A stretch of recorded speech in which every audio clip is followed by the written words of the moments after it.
if you're not organized, it's as if you're not there at all. Right. Well, how do you think you organize us? Because there's a handful that will organize, and then there's the crowd that won't organize and won't vote. How do you feel about that? Well, here's the thing. Voting is important, but only if we're going to organize. Okay. I am not a fan of people just going out to vote because it's time to vote. That's pure nonsense. Definitely not that either. That is a agenda that the black bourgeoisie in the Democratic Party Plantation Slave Committee created. You know, they use fear.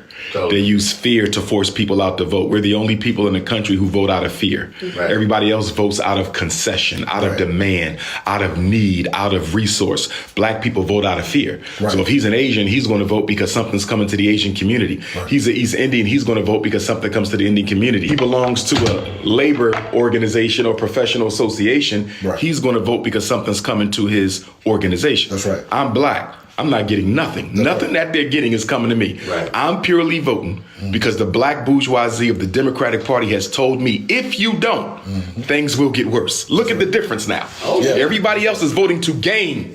We're voting to prevent someone else from getting into office, which means the person we're voting for has no obligation to us at all because we're not voting for him to do anything. Right. We're voting for him to keep the other guy out. Now, how do you fix or stop that? Well, number one, I think black people have to get off both plantations. Get off the Democratic Party plantation and the Republican Party plantation. We should build our own independent black political union and then leverage our voting numbers to make demands on either major party, right? There's never going to be a black president unless they want one. And I don't want another black president because truth be told, the reason we're in the situation we're in is because we gave Barack Obama 8 years to do whatever the hell he wanted to do to black people. Most of the problems we suffering from right now, the Jackson water crisis, all of it, you can trace it back to a neglect of Obama that black people co-signed. So I don't even blame Obama. We co-signed it. No other president in American history did we sit back and let do whatever the hell they want and ask them not to do nothing. Now let me ask you this. You make mention of the Democratic Party like that.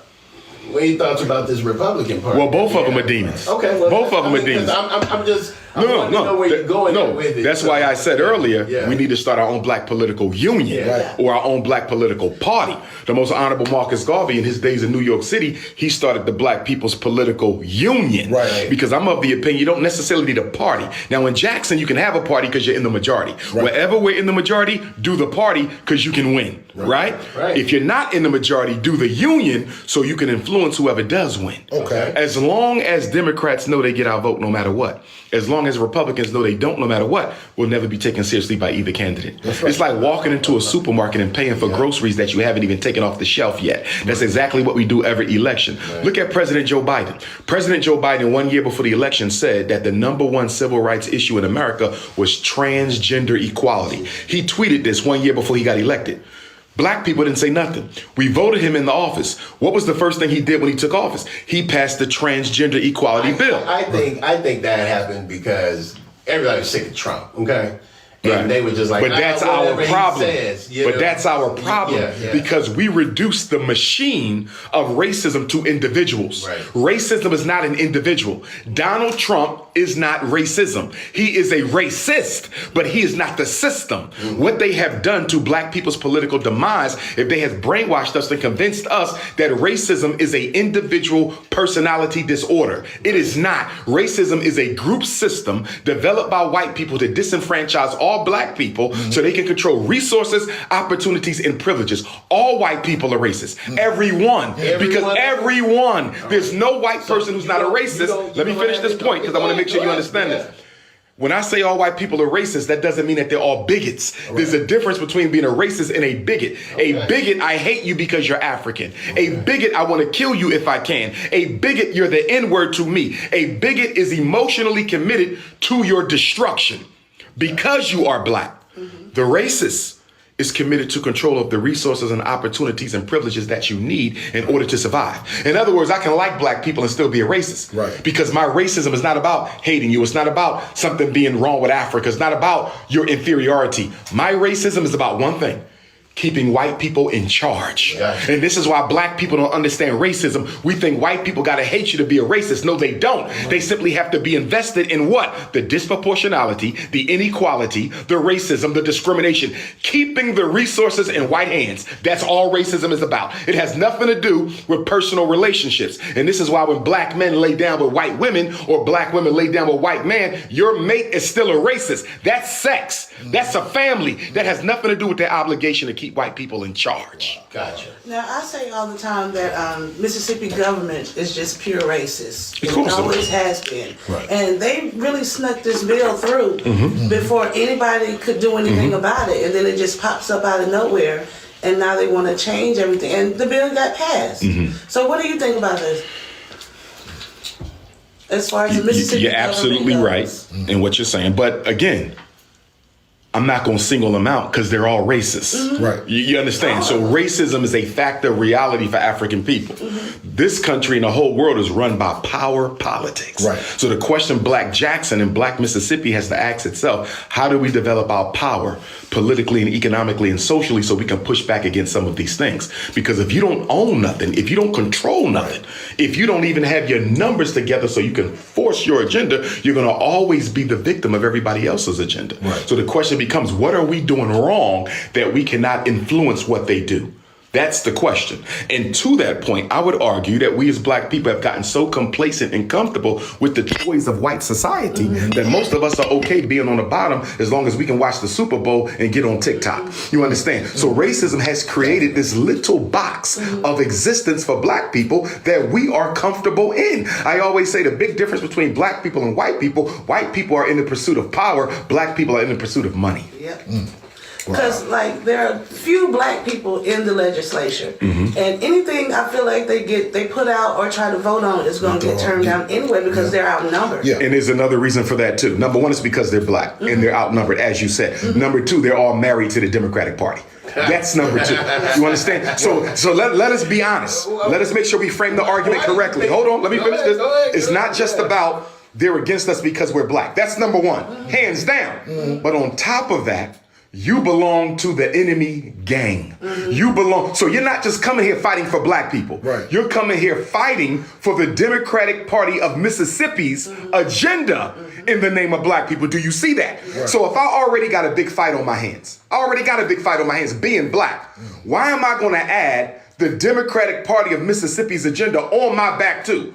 In other words, your fight is not even a pure fight because you claim you're fighting for black people, but you're actually fighting for the white Mississippians' Democratic agenda. Drop the Democratic agenda and make it an all black fight. So where do we start with that? Like getting the people all on one accord, or what are some of the tools or tactics we can do to exercise that, to get black people on one accord, to get off of the plantations, like you said, out of being Democrat, because that's all they know. Exactly, that's all they know. We've been voting Democrat for almost 100 years. And you're absolutely right. And I always tend to go back and ask black people, do you even know why you're Democrat? Or even white people, why are you Republican? And they can never really give me a solid answer. Right. And what do you think that is? Why do you think that is, in your personal opinion? Well, one of the biggest reasons that you have so many white people who are Republican over Democrat is because during the civil rights era, the Democrats were painted as the party of the blacks. Although we know Lyndon Baines Johnson, John F. Kennedy couldn't give a damn about black folks. They waited to the very last minute to send troops into Little Rock and everywhere else.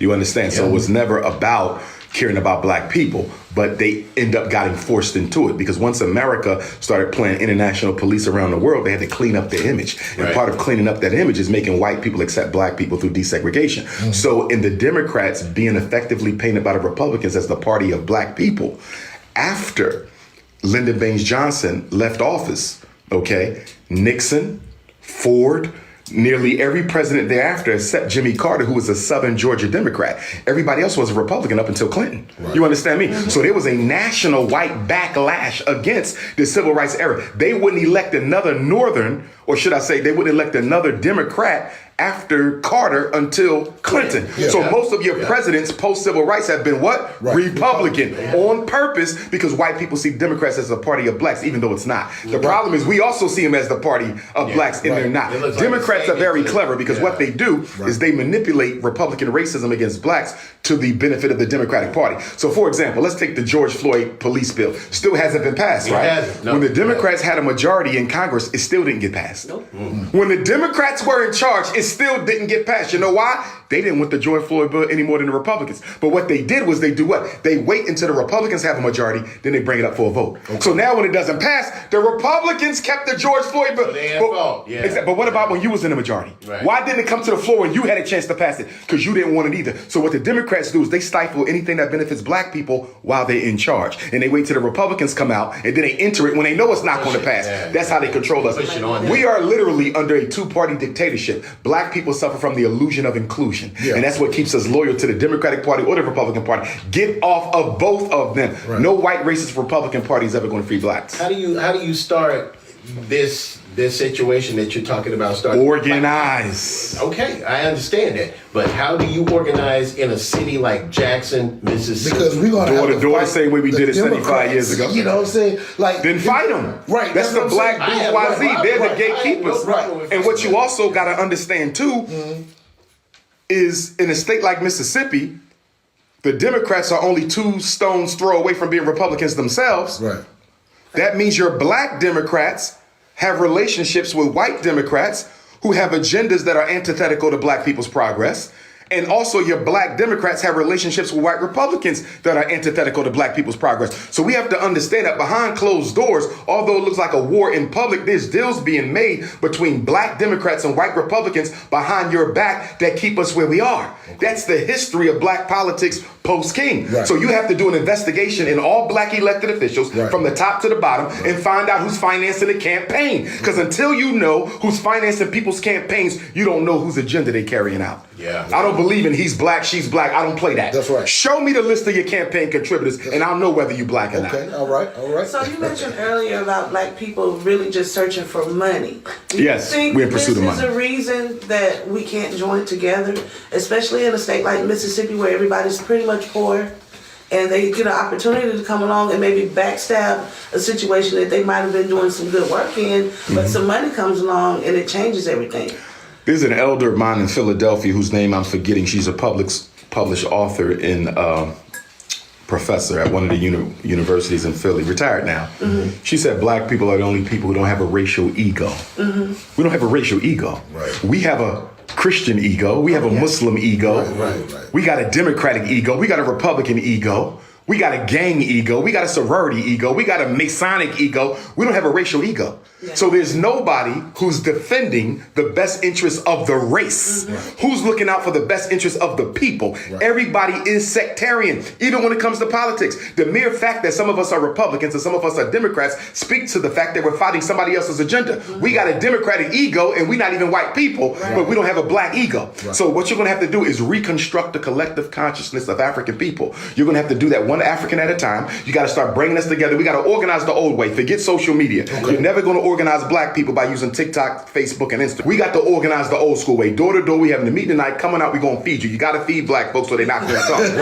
Because we're politically immature. We're politically immature. You also got to entertain black people or they're not going to come. We're the only people in the country, if you want us to come out, you either got to feed us or entertain us or both. White people don't need to be fed. White people don't need to be entertained. But Chinese don't need to be fed. But you have to build it. You had resources too, but you dissipated them. We're $2 trillion, my brother. We spend $2 trillion on Jordans every day. $4 billion on liquor. McDonald's gets $1 billion. $30 billion on hair and beauty. We have it, but you have to organize it. Yeah. And the biggest resistance to the organization is the self-hatred. Remember, there's no racial ego. Black people have given up on being black a long time ago. Yeah. That's why you got niggas running around talking about some of the Indians and aliens and all this other stuff. Yeah. Nobody wants to be black anymore, you see. So you got to rebuild that. Rebuild that. And it's going to be hard. This ain't no easy thing. And it may not even get done in our lifetime. That's what I was segmenting into. Okay. At times, do you feel like you by yourself in this? And do you have like opposition coming from your own kind? There's always going to be opposition. Yeah. Right? There's always do you feel like you by yourself doing it? Because we see you on all the platforms and this, that, and the other, and I don't know if I can necessarily say I see anybody talking like you. But I do know two most dangerous things on the planet is sincere ignorance and conscientious stupidity. So how do you There's two answers to that question. One, I'm not alone. Okay. In that I have tens of millions of supporters around the world, right? Okay, sure. Like, for example, the school we building in Wilmington. Okay. That's the first school in the history of this country that was built exclusively off donations from Africans from every continent. So I get nothing but love. Okay. You understand? Right. I'm probably the first mainstream scholar to have the following of these people hanging up on this wall. Gotcha. Put me in the room with any rapper. More people probably gonna come to me than any rapper. Right. That's the type of love I get, right? Right. So that's the one answer. The other answer is the frontline battle. Yes. Because there's not a lot of black people who are willing to take the stands I take, who are willing to show up and show out the way that I do. See, if you look at most conscious people, the so-called conscious community, I call it fake woke, because all they do is do videos. Nobody's doing any activism. Right. One of the biggest differences between the conscious community of today Right. and the civil rights era of the 60s is they didn't have the knowledge we have. They didn't have all the degrees, but they had the activism. Stokely was on the streets. Right. H. Rap Brown was on the streets. King, Malcolm, Mega, they was on the streets. Look at these guys today. Look at your YouTube being fake wokers. Yep. What You activism? never mentioned Dr. King. No, King is, I'm a hero. I'm speaking at Dr. King's April 3rd. I've been to the mountaintop speech celebration in Memphis on the 3rd. So Sure, shout out to Memphis. I'll be there on the 3rd. But the point is, these guys today have all this knowledge. Right. They don't do nothing with it. The whole conscious community has been reduced to a what? To a podcast. Yeah. So unfortunately for me, I get more attention from the white power structure than I deserve. See, back in the days of Stokely and King and Malcolm, J. Edgar Hoover had to worry about 20 legitimate groups. Right. He couldn't focus on one. He had 20. Yeah. I got to keep the SCLC. I got to watch the Freedom Riders. I got to watch the Citizens. I got to watch Elijah. I got to watch Garveyites. I got to watch Stokely. You see, Yeah. today, you can count on your one hand the people who are sincerely committed to our people, struggling in the streets, who are not being financed by white people. I want to add that. Because some of you will say, well, I know this guy. Show me who ain't getting money from white people. Right. You feel me?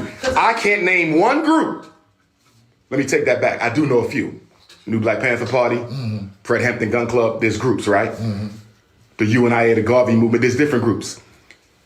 But frontline grassroots action, politically speaking, you can hardly find anybody who's not being funded by the enemy. And that's another big problem that we have. You're trying to fight for justice using racism's dollars. Right. It'll never happen. Now, one of our producers wants to know about the IEP program for black kids. Sure. Special education. Okay, so when we talk about IEP, we're talking about three things in one. A learning disability, special education, and IEP. You can't have one without the other two. Okay. If you tell me my son is in special ed, that automatically means he has an IEP. That automatically means he was diagnosed with a learning disability.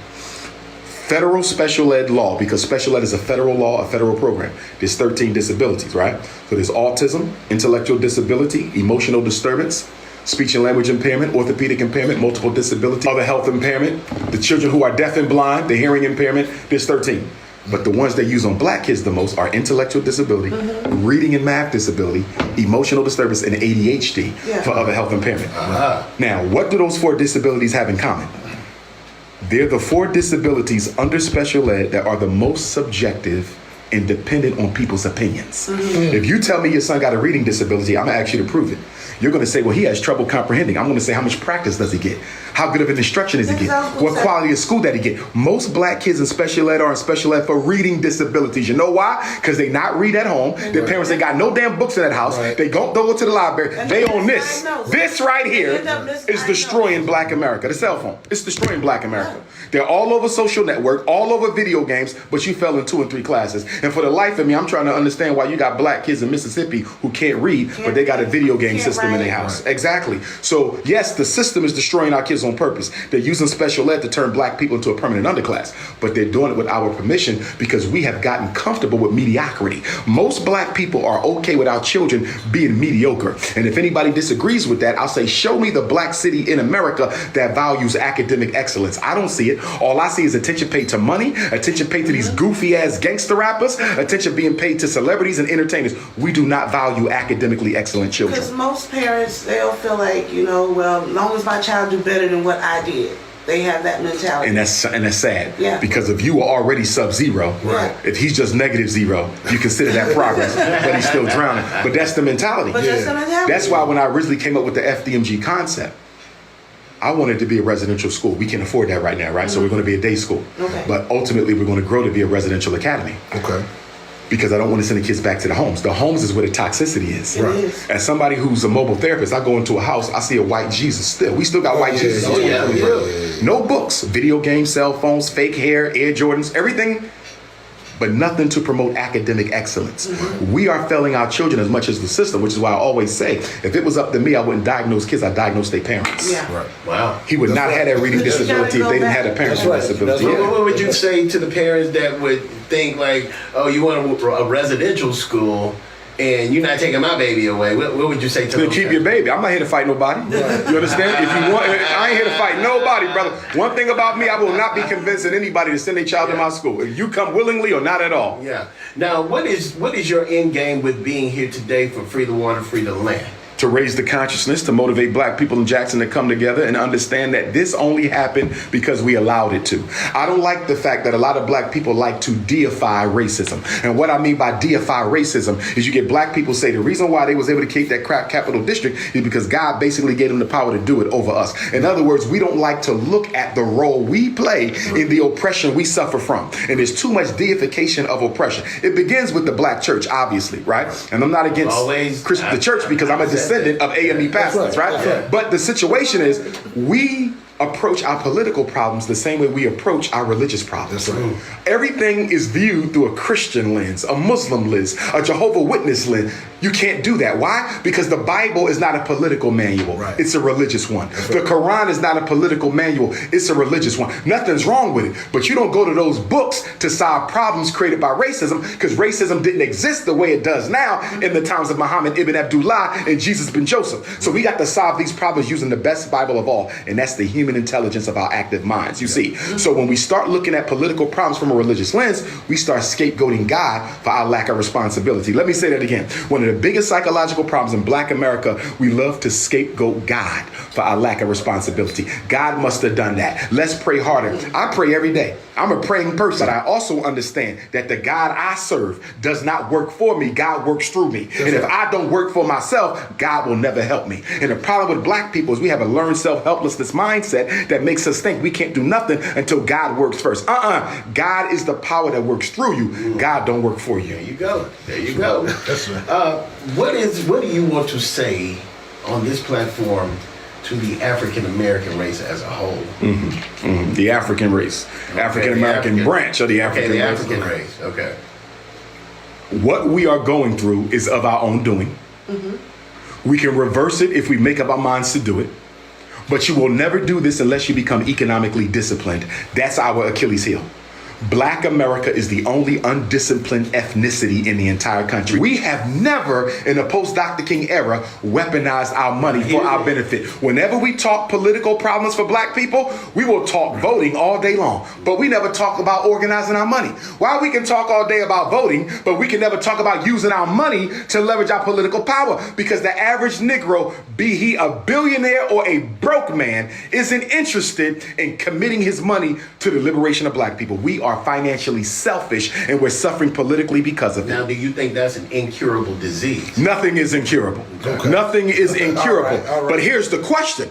Are black people willing to undergo the sacrificial pain necessary to go from degradation to salvation? That's the question. How much are you willing to suffer? You might be willing to lose your job. Right.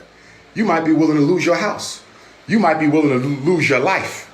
J Money ain't willing to lose anything. Do you follow where I'm coming from? So when we come to the table, we have to stop assuming everybody is willing to sacrifice it all. Right. Find out what people are willing to sacrifice. If this brother says, listen, Doc, I got a family and I know the race is more important than my unit, but I just can't stomach my family losing a roof over our heads by fighting for Black Jackson. Thank you for being honest, brother.